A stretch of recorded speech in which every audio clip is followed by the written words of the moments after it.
hands around the pot, James, and don't spare the horses.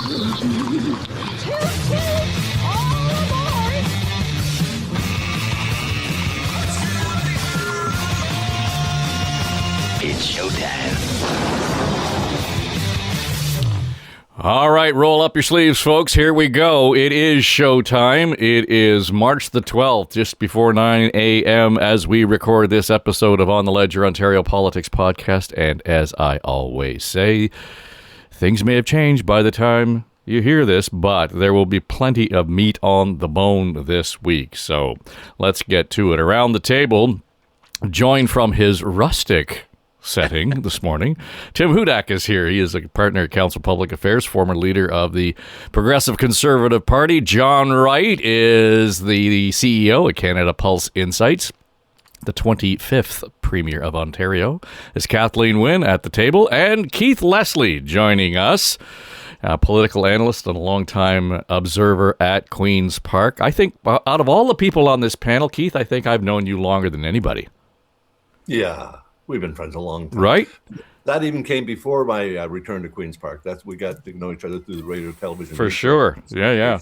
I remember one time I was in the lockup for a budget, and you were there, and I'm trying to think of who you were with. Was Malcolm Bernard involved? Yep. Maybe he was. Yep. So we're sitting in there, and remember we had to have the phone lines all connected in the lockup, and the phone lines were dead until the minister stood up, and then the phones went active. And you guys were sitting right next to me, and you were cutting your tape, and you were doing all your stuff to get ready for BN.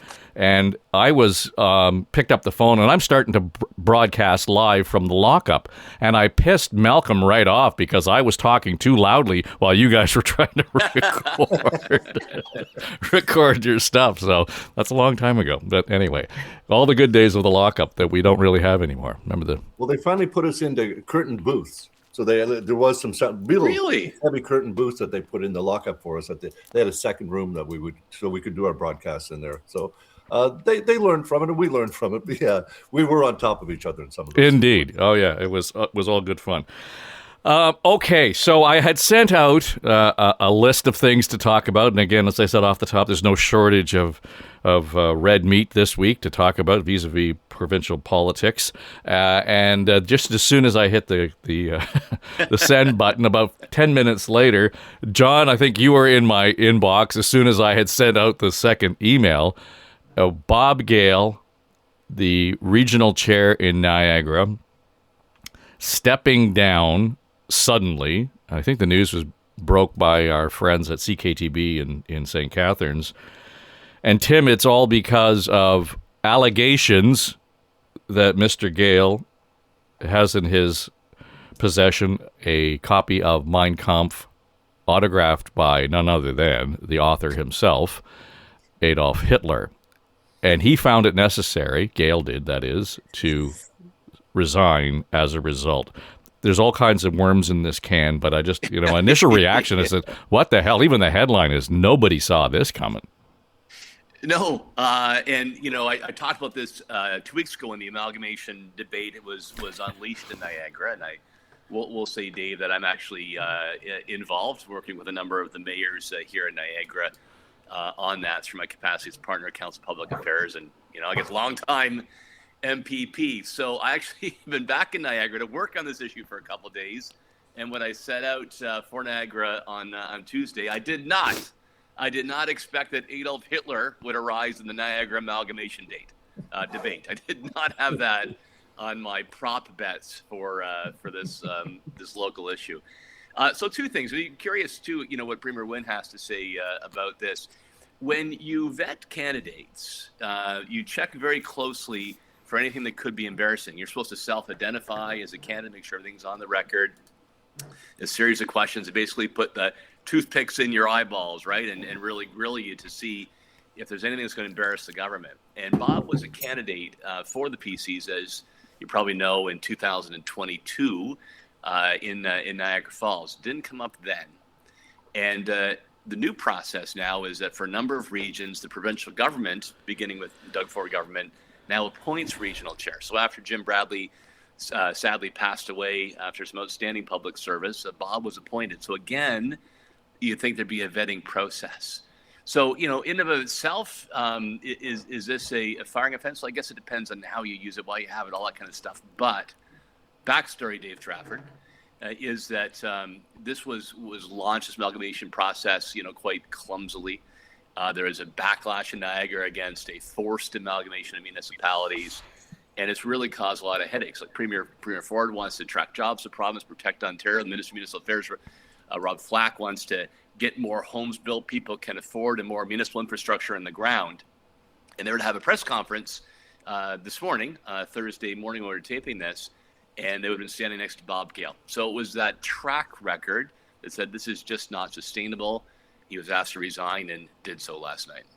Yeah, but I think there's also the question of, the optics here are one thing, but Kathleen, Wynne, based on what I'm seeing and based on his letter of resignation, it sounds like Bob Gale was more of a historic collector, and this happened to be one in his collection. And let's just get it on the record. There's nobody on this show right now who's an Adolf Hitler fan. I just want to make it clear to everybody that we're not cheering for Hitler.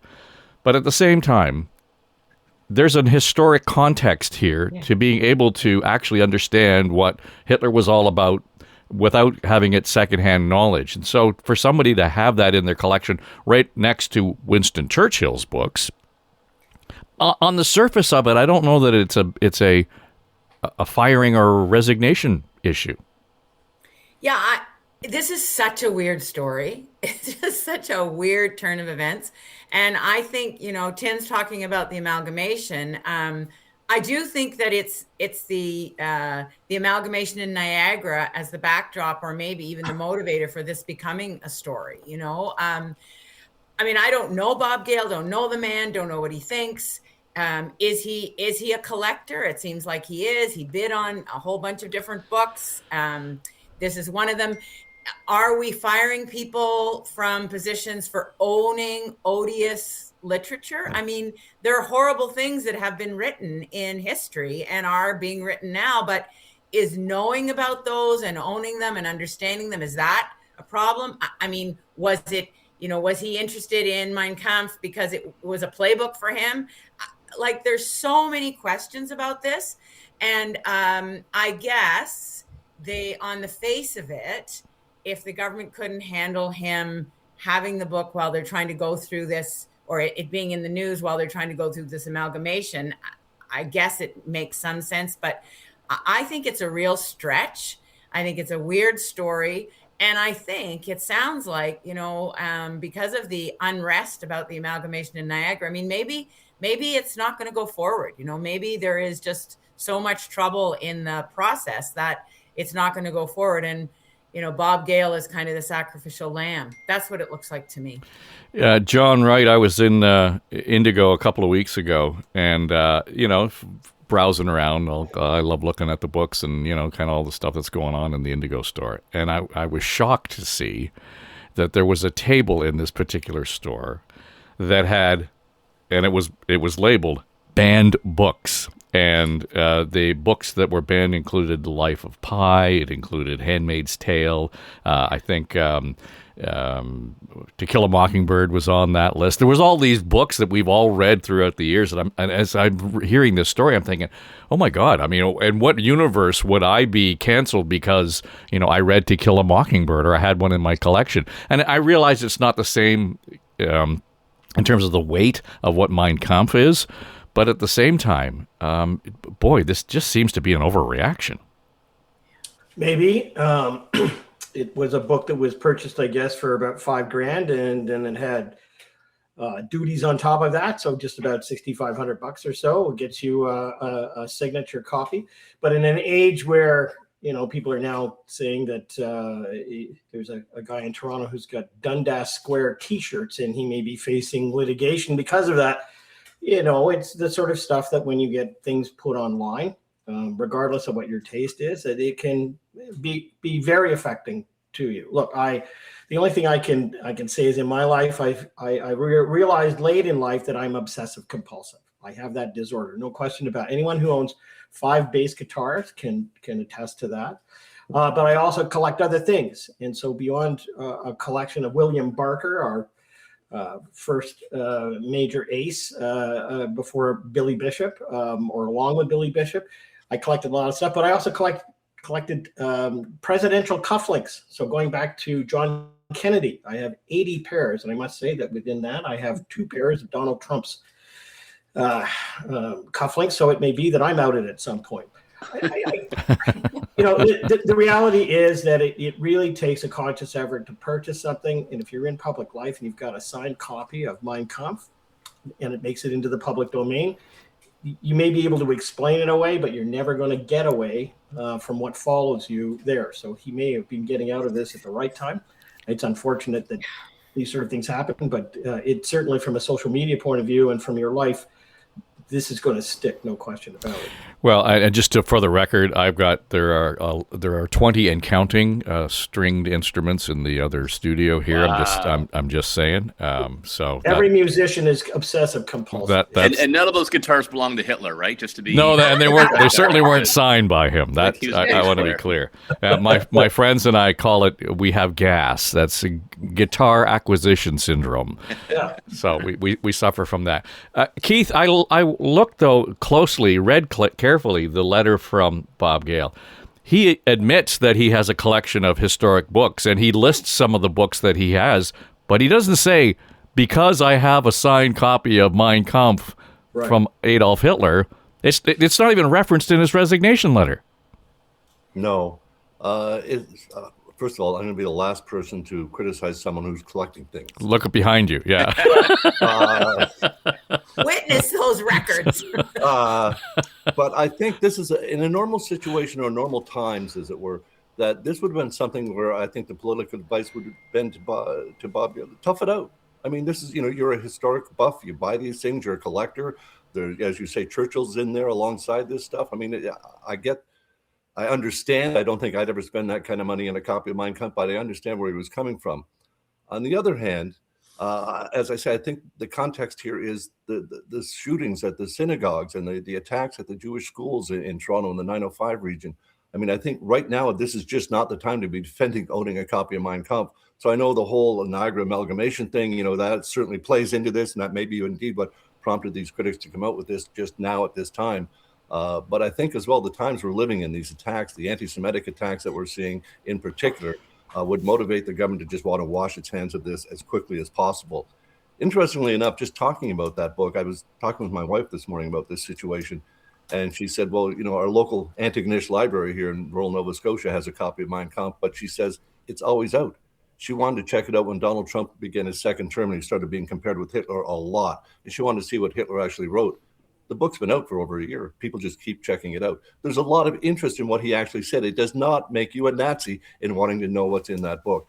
Owning a signed copy of it is the next level. But again, I don't think it makes you a Nazi if you're a history buff and you paid for this and then had it appraised. I mean, he clearly wasn't hiding this was in his collection, but to Dave's point, it wasn't even mentioned in his resignation letter. So we have, over the last few weeks, Tim, used the phrase, at an unrelated news conference, the Premier, if in fact the Premier was expected to be talking about amalgamation today, this is going to be front and center. So how does the Premier's office stick handle this? I don't think he did stick handle it. I think he just did call it straight. He's gone. We'll be looking for a new regional chair. I think you make a comment, as Keith indicated, the overall dynamic we're in, with the Jewish community constantly under threat, and move on. Just some more background. So Keith raised a very good point about the overall environment and the rise sadly of anti-Semitism in our country. But it wasn't just that in the book alone, right? The amalgamation issue in Niagara was not, part of Premier Ford's mandate. It really wasn't a priority. It's not really a priority for the provincial government. It was raised here locally in Niagara by some mayors who want to see it, and then Bob himself. And it had become a headache. It had become a headache because so much energy and calories are being devoted into this issue when it really wasn't on mandate, and a growing backlash in the peninsula against the forced amalgamation. And look, I've known Bob Gale for a good number of years. He's a very successful businessman, passionate about his community. Calls me as he sees him, sort of shoot from the hip politician. That style in this amalgamation debate really got it off to a rough start. And I think that the headache that the government was feeling on this issue when this news came out, became a migraine, and they cut it off. So are you suggesting that this is pretty much put a pin in amalgamation, that we're not going to see it happen between now and Election Day? Well, I am becoming quite flexible and patting myself on the back at the show. So I did make the call. I did make the call a couple weeks ago that this won't happen because it's really not worth the effort for the province and the political backlash. Like when we did amalgamations under the Harris government, they weren't undone, but there was a political price to the PC party. We lost most of those seats. And while Sam Osterhoff is incredibly talented, both being influential at Queen's Park and delivering for Niagara, I think his seat is safe. But the other 2 or even 3 ridings that might be in the Doug Ford universe, you might as well kiss those off if they force an amalgamation. So I think the province wants to backpedal. If you find a way to reduce politicians, reduce duplication, save money for taxpayers, great. But the province is not revving up the bulldozer. Yeah, Keith. So that's still the issue, though, right? It's the extended, the bloated nature of Niagara doesn't go away, and that is front and center. And I think it's a legitimate concern. Well, we have an election. Are we going to elect the next Niagara chair this fall, or is the Premier going to appoint a new Niagara chair, or will we even have a regional council? I mean, there's just so much up in the air at this point. And at the same time, with these same municipal elections, the government's considering whether or not we'll be electing school trustees or not. So there's a lot coming up on the government's plate right now, and the decisions have to be made in advance of this planned or scheduled elections this fall. So I think this is a really serious issue for the government to have to cope with here. They better know what their plan is specifically, roll out the details, exactly what they want to see happen here. But I still think there's going to be a bit of a push for some amalgamation to reduce the number of municipalities with all the local politicians there. But Tim's probably right. It's probably not worth the effort. He has a better insight into what the Ford government might be thinking on this. But to my mind, once you've started something like this, you could at least get the ball, keep it rolling a little bit for some of these smaller municipalities to merge. Kathleen, you wanted to jump in? I did. I just think I have to step back from this. So what Tim is saying makes absolute sense to me, that it's a headache. It wasn't on the agenda. They've gotten into it. It's a quagmire and they want out of it. I totally get that. And I think that, that makes sense. They poked local politicians in a way that, that caused a reaction. But for the reason for this guy to resign is that he's a history buff and he owns a bunch of books. I just think that's ridiculous. I think it's really dangerous. And I think it needs to be said that that's not the reason he's resigning. I mean, I really believe that if we start a public kind of shaming of people who own history books, and that list of banned books that that Indigo has on their shelves, I mean, it's kind of funny, but it's a dangerous, slippery slope. And so I really think that it would make much more sense for this to be completely divorced from his book collection. And I think the fact that he doesn't talk about that as the reason in his resignation letter, and I think that makes sense. But I really think he needs to, and the Premier needs to divorce these two things, because I just think it's dangerous. Yeah, but John, then it just creates more of a mud in the puddle that way, doesn't it? I mean, if we start to look at why he's resigned has nothing to do with amalgamation, but if Tim's right, we're not going to go ahead with amalgamation, then it's very difficult not to pull the thread through both of those things. Yeah, I suppose probably it's a little too early for us to figure out what's going to happen next. I mean, this has just occurred, and so we'll see within the next 48 hours what the direction is. But I also think with Tim's observations are also correct. I mean, it's a hornet's nest. Once you start to move in on something like this, the size of it, how many politicians are involved, if you get something like this come up, as I said, it's going to be social media galore. It's going to tag the individual who's there. It also is a great distraction for the region. So it may be that we haven't seen the end of this. Goodness knows that this Premier, in fact, can pronounce on almost any policy from the podium, even when he's there to talk about just one thing. So we may have reaction in the next few days. But I'm not surprised, given what's happened, that this is they pulled the plug on this for the time being.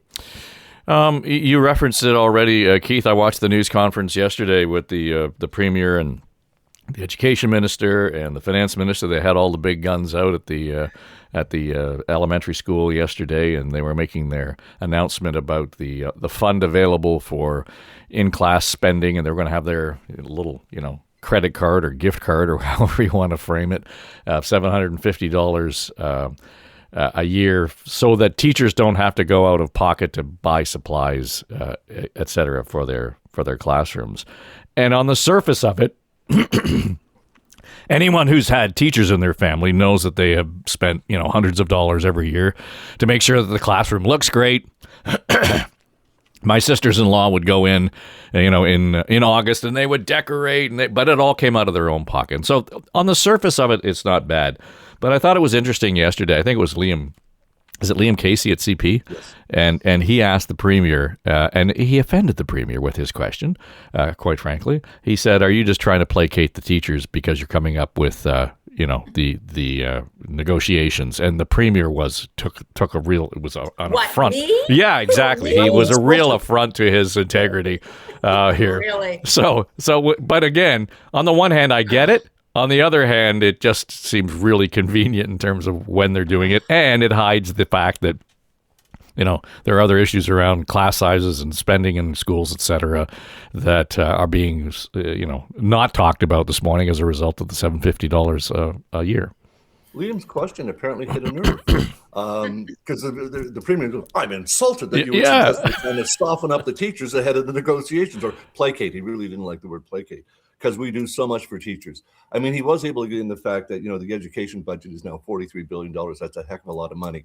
But giving teachers these $750 credit vouchers, they're not going to be actual cards, apparently they're going to be lines of credit, but giving these to the teachers is basically admission that you're at least $66 million short in your overall public education funding, because that's where it should be going. The teachers shouldn't have to be doing this. We know that they do it, and there's some that want to do a little bit above and beyond. That's one thing.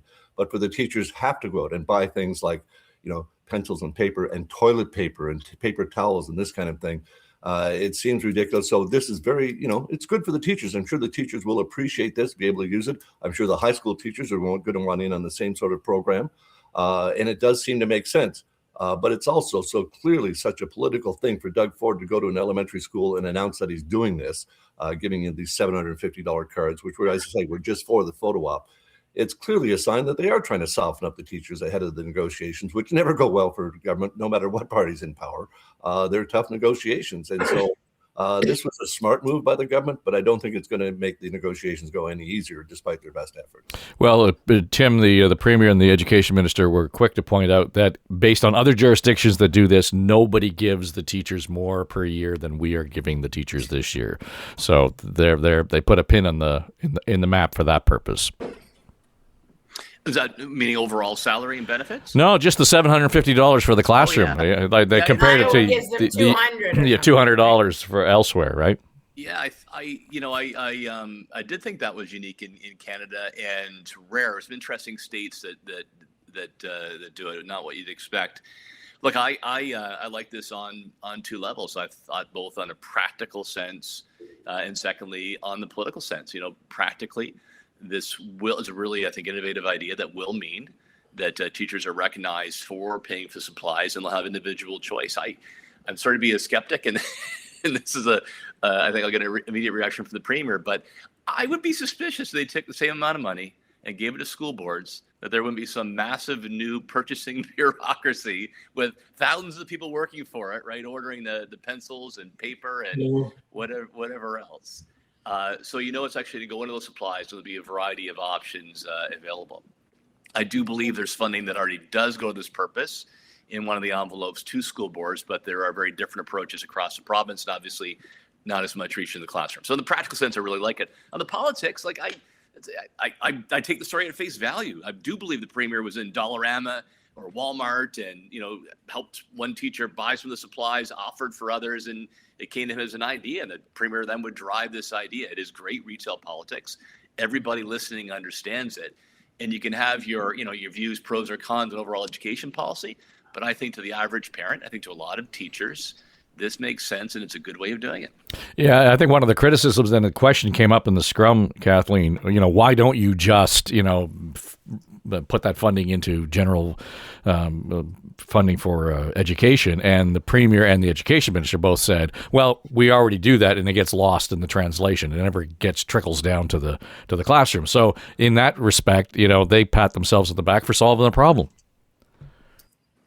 Well, this is cynical populist politics at its worst, as far as I'm concerned, and I think that the fact that, another story we were looking at today is about class sizes going up for spec ed kids, the youngest special education kids kids with special needs in our system, who are, going to be in larger classes. And the supervisor of the Toronto District School Board is doing this. So it's the government's own sycophantic appointee who is making the decision to increase class sizes for kids with the highest needs in their first years in school. So, it just doesn't jibe for me. I mean, I think that it is clear that giving teachers $750 is about, making them less willing to go out on a picket line if they have to, if the negotiations get tough.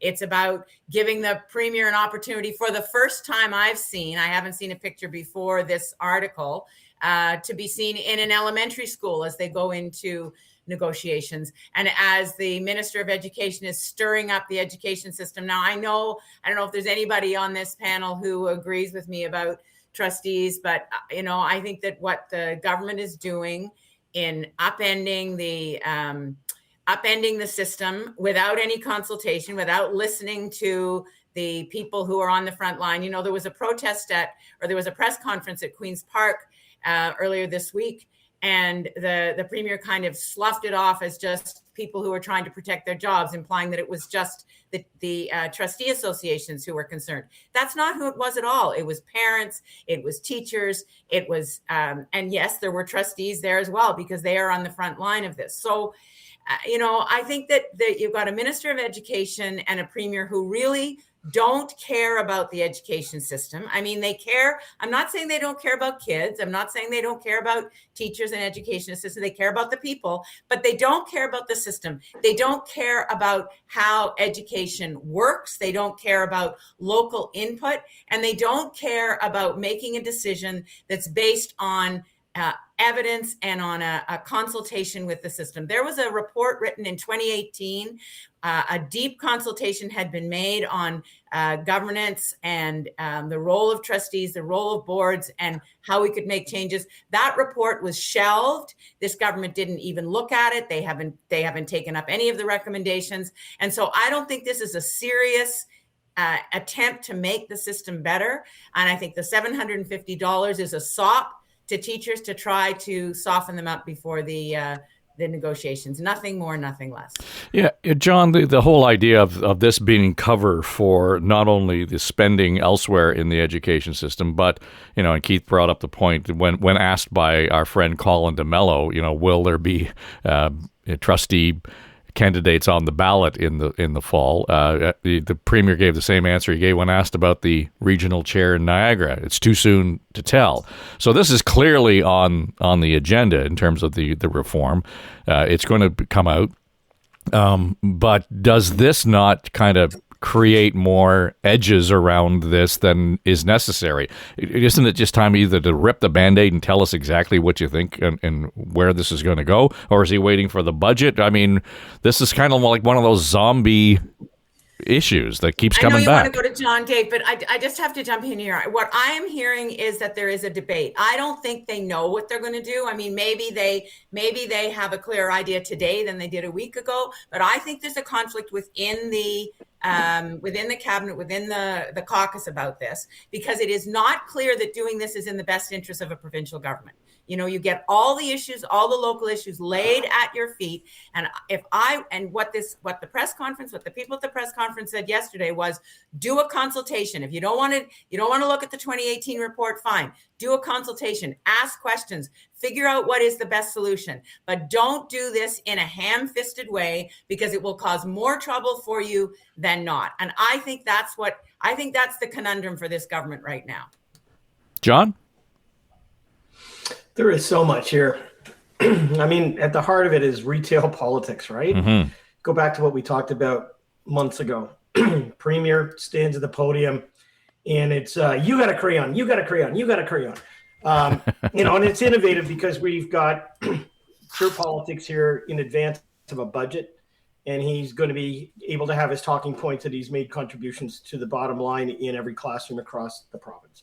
In the old days, I'm not really sure how old it has to be the old days, but there used to be probably a commission that would have gone out, or some tripartite group or some learned individual who would have come back with a series of recommendations. And we would have known about a waterfront that would be designed in a particular way, or we would have known about amalgamations and how it would have gone. It would have gone through the process of hearing different views and coming out with, some big thick book of which the first 5 pages would be bullet point recommendations to which the Premier and the Cabinet would be able to say, look, here, we're just going to take these ones. Thank you for your consultation. Good night. No, you never know what you're going to get from the podium. You don't know whether or not there's a bottle of Crown Royal behind the podium to be poured out, or whether or not there's a speed bump to be taken out. And the reality is, I gave this a lot of thought before, coming on here, because you could take each one of these issues and lay it out. I mean, we've got Bill 5, which now can kind of stomp on everything. And here you got an airport, you got an airport.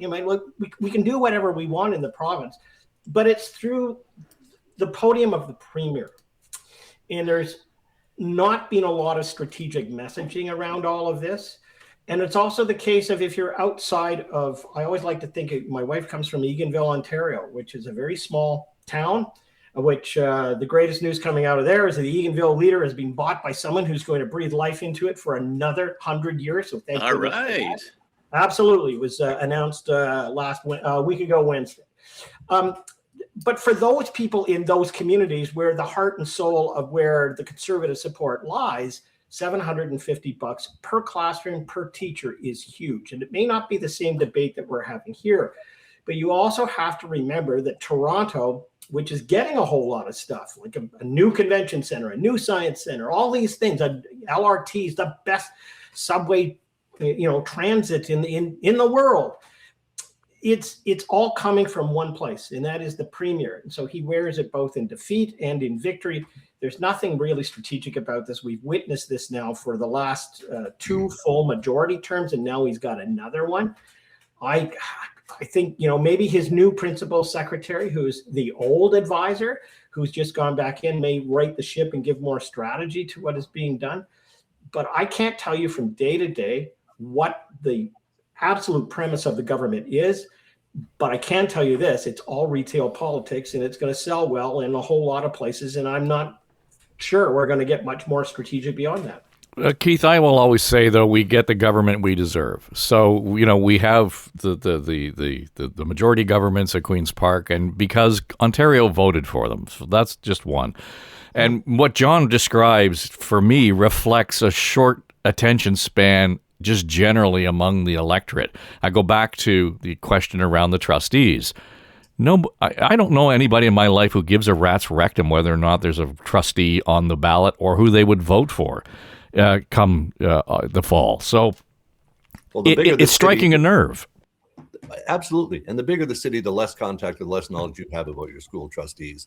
I thought a telling point came from Minister Calandra when he said that 40% of all students in Ontario are now under the supervision of a provincially appointed supervisor anyway. In other words, they're doing this 1 school board or 2 school boards at a time. So I think they're really signaling that the trustees will not be on the ballot this fall, that they want to do away with that. And to your point, they're going to have to make an announcement sooner rather than later about that, because it will cause a lot of upset. And to Kathleen's point, there's going to be a whole lot, if they actually do this, get rid of school trustees, there's going to be a whole lot of issues all of a sudden dumped on their constituency offices and on them as MPPs that they really don't have time or desire to deal with, quite frankly, but they'll be there, and they'll be, the parents will lobby hard for your office because they don't have a trustee to speak to. So I think, you're really taking away someone's voice when you do this. But on the other hand, it could be a populist move. We're going to wipe out, more politicians. You don't need them. They're not doing anything really. The province is going to help you run your schools. We're going to decide, the last government closed schools. We're building new schools. We're going to do it. We're going to do it just so much better than it has been done. But we're going to do it from Queen's Park. We're going to do it centralized, which seems to be the opposite of the way that Conservatives used to view government. But they want to do more of it themselves here. And I think they're going to stick with that. If they say they're looking at it already, they're counting the number of students. 40% are already under provincial supervisor. Let's make it 100%. But the supervisors seem kind of expensive to me. I just want to say that. And the TDSB supervisor who took those special needs kids that are the kindergarten special needs kids, took them from 6 kids in a classroom to 8 and then to 10. Can you imagine what a teacher is dealing with those? These are children that absolutely need one-on-one instruction while others can play a little bit. So if you've got 3 or 4 and you're doing 1 or 2, okay. You've got 8 or 10 kids in a class like that, that's an impossibility. Or as one teacher described it, a shit show. And they want the supervisor to come down and see what they're dealing with. So the supervisors, they're at the 1,000-foot level, the 10,000-foot level. They're not down with the trustees, see what the real impacts are. And I think that's the issue that the government will ultimately end up having to deal with. Yeah, my sister-in-law is just retired from special ed and pretty much her whole career in there. And boy, for all the good work that teachers do, the special ed folks are kind of on a level all by themselves. And so she would have dealt with some of those younger kids too, and had similar stories, right? Deb's mom, my mom did some special needs teaching as well. It's all a very good point.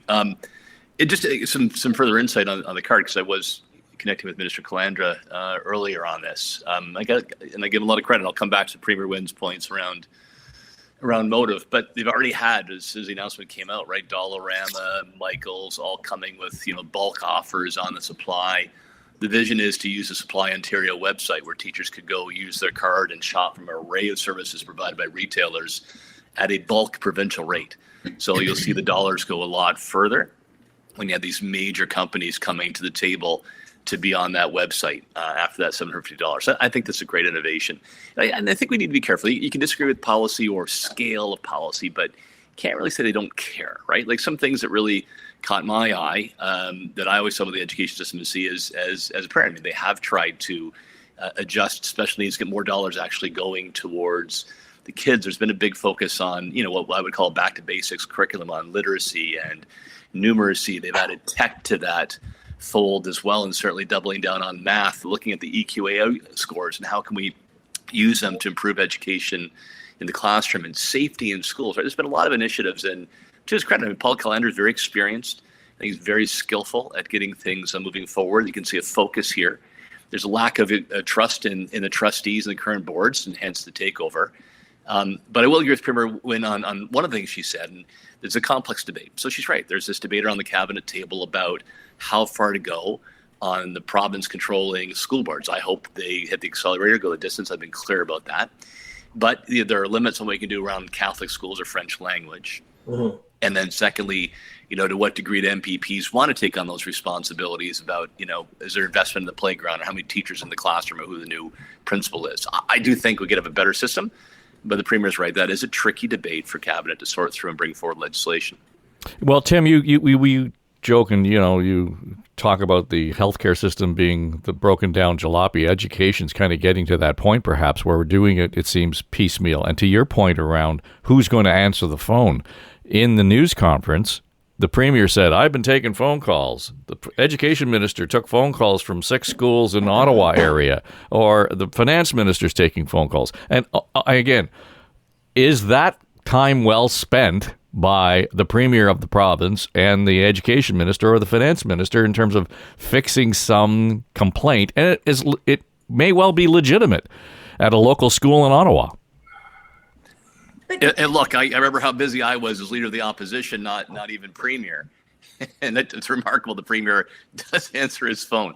And it keeps him calibrated. I don't know the guy sleeps, if there's clones, I don't know what's going on there, but he does. And he always would take my calls as well. And sometimes he gave me marching orders as well when I was at Aria to fix a real estate issue that somebody called him about. So, but I think the point here, like I do actually believe, right, that an MPP and MPP office are very well suited to champion local education issues and already do. Yeah, it would be increased responsibilities, but I think that a balance of a greater empowerment of principals to make decisions within their schools, greater role for parents, MPPs as advocates.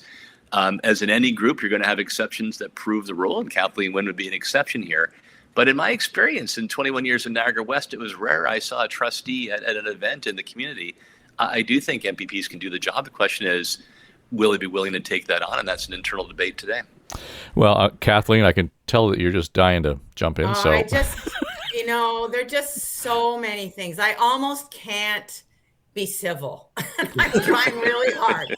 Who's the speaker to call order?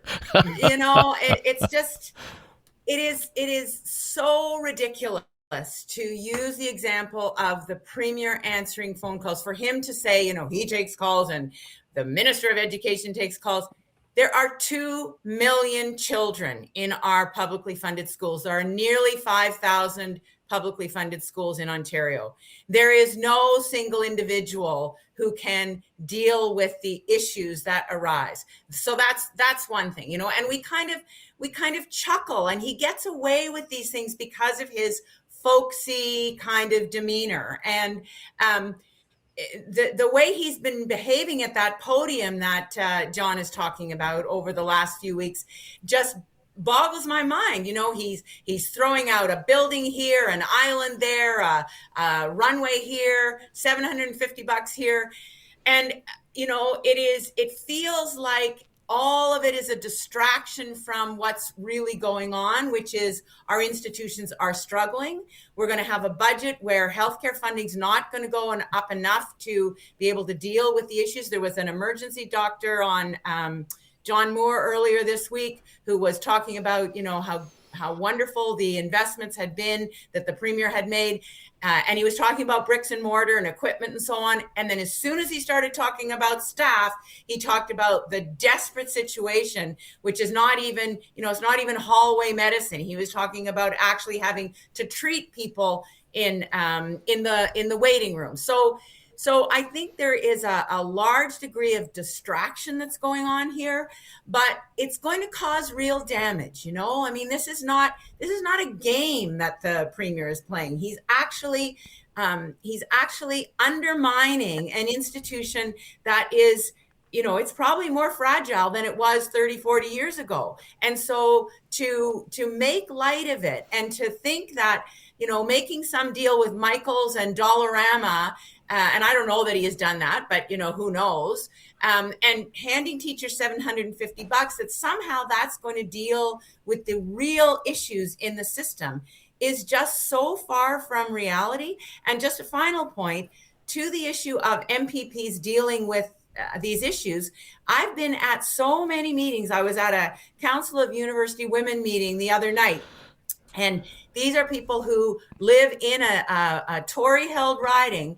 And the conversation they were coming to me to have was, how do I get my MPP to meet with me? This was not about education. It was not about trustees. The the Canadian Federation of University Women, you all know, do really interesting work on poverty reduction and social justice.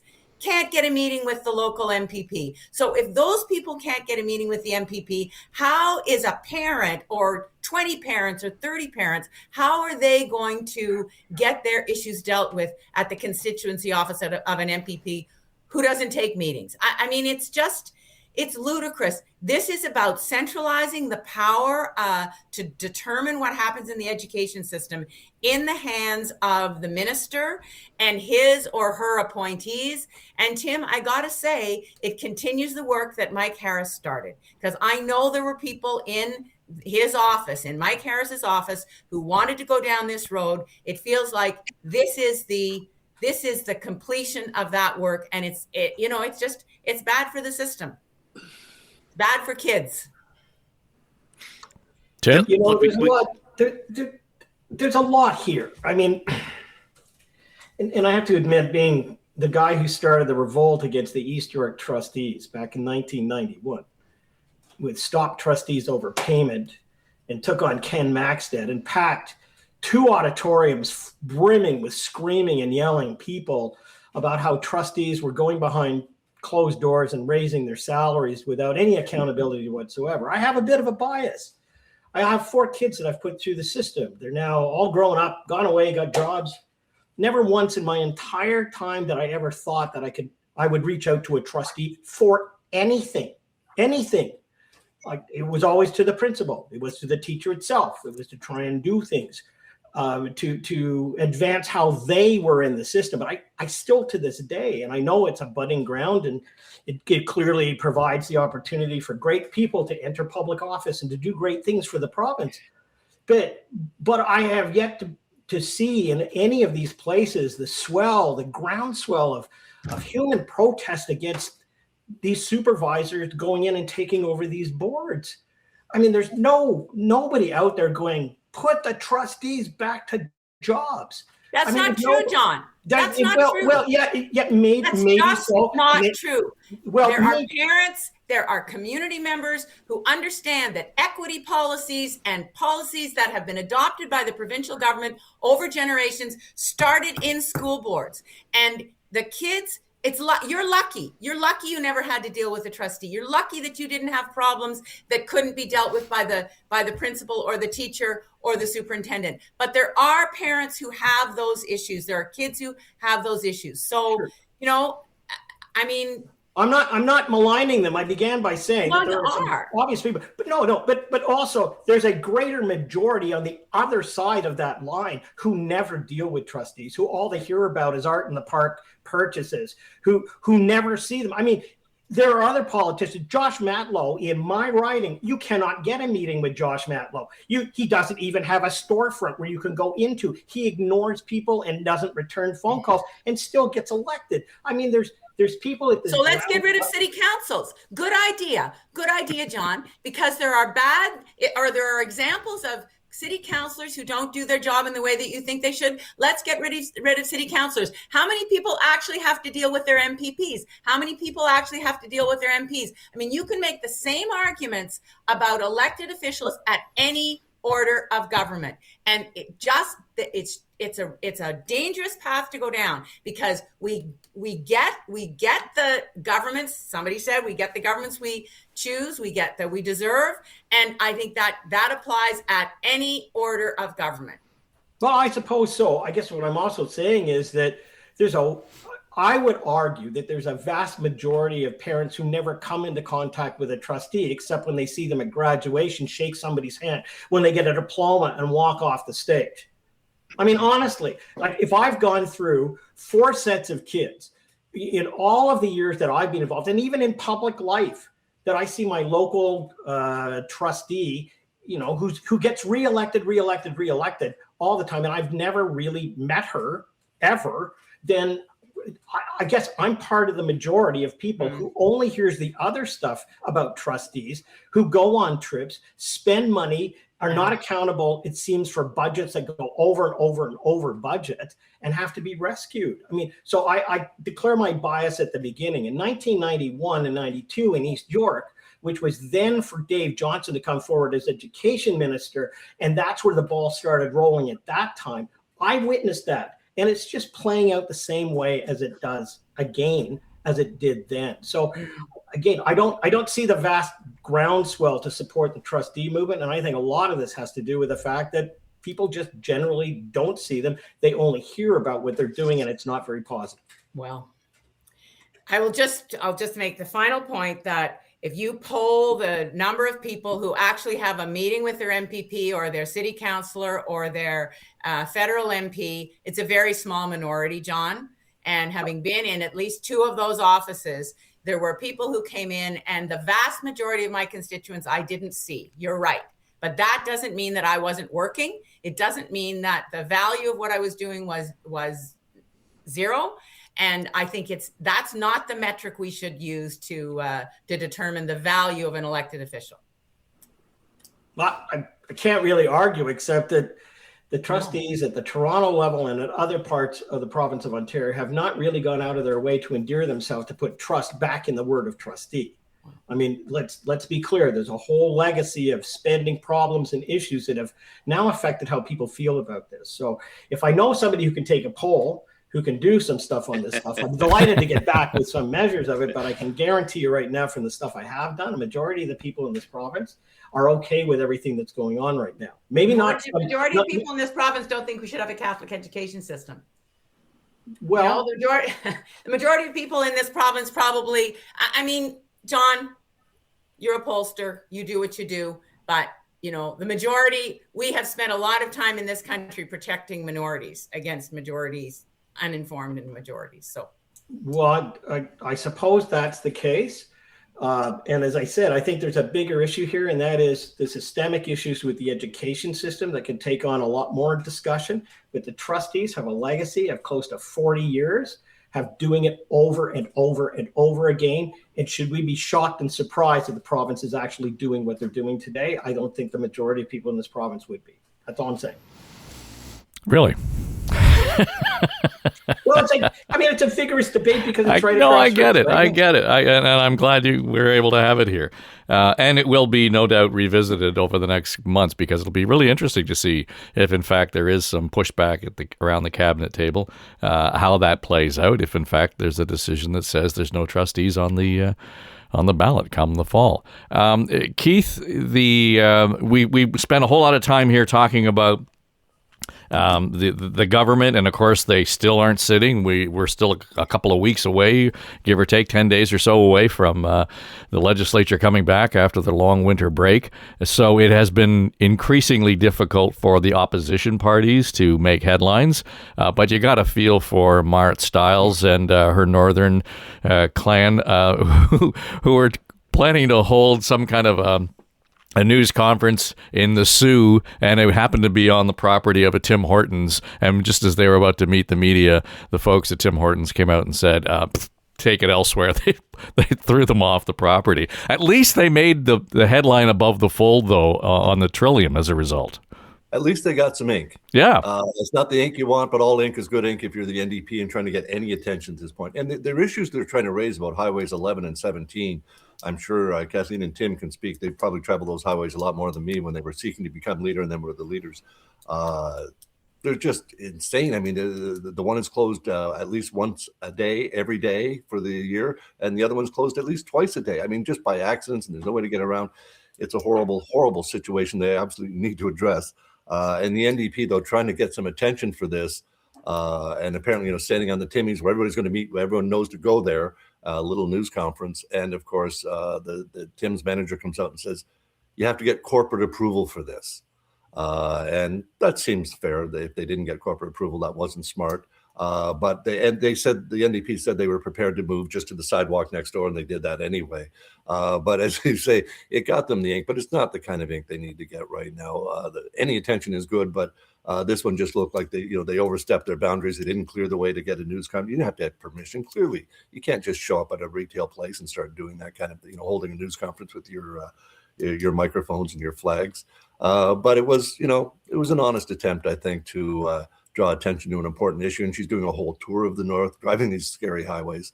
But yeah, this was a bit of a misstep, but it got them, as you say, above the fold in the Trillium. And that's, any attention has got to help them at this point to show what they're fighting for, the causes they're trying to get advanced. Because when Doug Ford holds his news conferences and then goes off on 4 or 5 different topics, the opposition parties aren't there to really give a solid reaction to all the things he's just laid out. They're nowhere really to get into these stories. When he's talking about the island airport and the jets and all this, where's the opposition? Because no one expected him to announce that kind of thing. So no one was there to have an announcement. If he does it in a news conference at the legislature or in the House itself, then it's a whole different situation. But that's not the way he governs. To John's point, he governs at the podium, making the big decisions. But it's very easy to talk about how you can spend this, and not pay attention to the things like hallway healthcare, which apparently they're going to stop measuring because they just can't bring the numbers down. So we're going to stop measuring those numbers.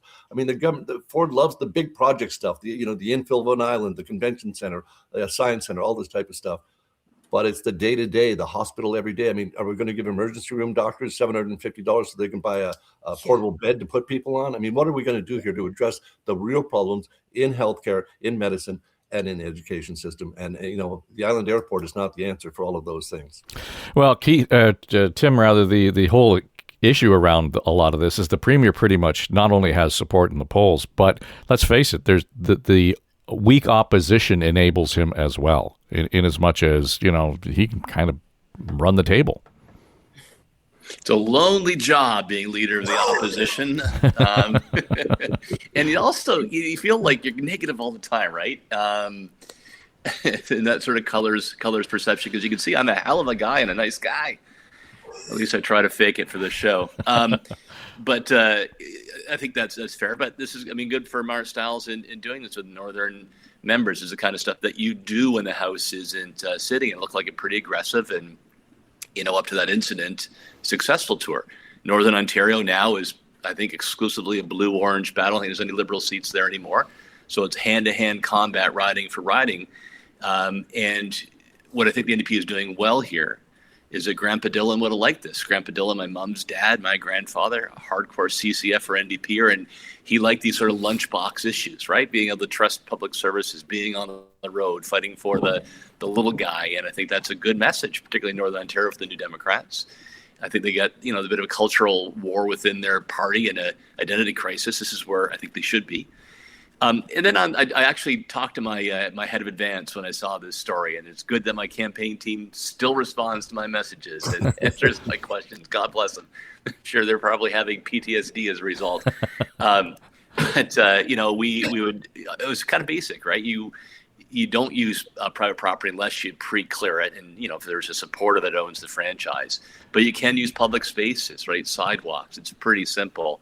So, maybe that's just working some kinks out, a basic error that cost them the story. But all in all, I give them an A on hitting a lunchbox issue and being consistent in that message. Well, we're going to leave it here, but I just want to see, I'm going to gauge, John, just see how long it takes for somebody at Queen's Park to pick up the phrase, the podium premier. I just want to just see how that's going to stick and whether we're going to be able to move on from that. Okay, well, it's good to have the crew back around the table again. Thanks to Keith Leslie, John Wright, Kathleen Wynne, Tim Hudak, and this is On the Ledge, your Ontario Politics podcast. By the way, spent some time this week working on Now and Next. That's the sit-down politics podcast I do. Two guys I talked to separately this week, really interesting. Richard Warzel is a futurist, and we got his take on where we are vis-a-vis the Canada-U.S. situation. From his perspective, Carney is playing at the art of war versus Donald Trump, who's playing at the art of the deal. Some pretty interesting insights. But he also had some thoughts on the who really benefits from the war in Iran. And I also had a chance to sit down with Scott Clancy, retired Major General, RCAF. And he quite bluntly said, yeah, well, you might agree with some of the objectives of the military action in Iran, and if that means deteriorating or eliminating their nuclear capability, that's one thing. But if you think you're going to get regime change out of airstrikes, you're wrong. So both of those up on Now and Next, wherever you get your podcast. All right, that'll do it. This is On the Ledge, your Ontario Politics podcast. I'm Dave Trafford. Have a great weekend.